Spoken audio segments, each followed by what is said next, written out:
Wow বন্ধুরা, বাইরে কিন্তু ঝিরঝির করে বৃষ্টি পড়তেছে। ঢাকা শহরে থাকি বলে এমন সুন্দর পরিবেশে খাওয়াই হয় না।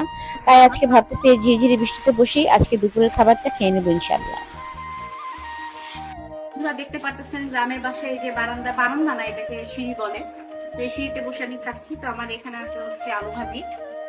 হ্যাঁ, এটা হচ্ছে আলু ভাজি, এটা মুরগির কোরমা, আর এটা হচ্ছে আপনার করলা ভাজি, যেটা আমার খুব পছন্দ। আলু ভাজি করলা ভাজি আমি খুব পছন্দ করি। আর এই কদিন ঝাল খাবার খেয়েছি দেখে মুরগির কোরমা রান্না করছি ঝাল মিষ্টি করে, টক মিষ্টি করে। আচ্ছা, এটা আপনাদের একটু দেখাই।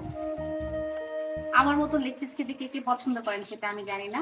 আমি পছন্দ করি, কিন্তু আমার সঙ্গে যখন অন্য কেউ থাকে, ফ্রেন্ড সার্কেল, ছোট ভাই, বড় ভাই, ছোট বোন, বড় বোন, তখন অবশ্যই আমি এই রান্না তাদেরকে কিন্তু পছন্দ করি। আপনাদের সামনে একটু টেস্ট করে দিন কেমন হয়েছে কোরমাটা।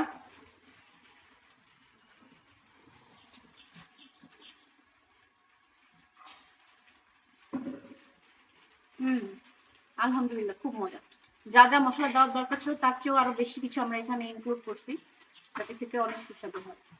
তো ঠিক আছে, আমি এখন খাবো, দেখলে আপনাদের লোভ লাগবে। পুরো খাবারটা ভিডিও করলাম না, আপাতত এই পর্যন্ত। আল্লাহ হাফেজ।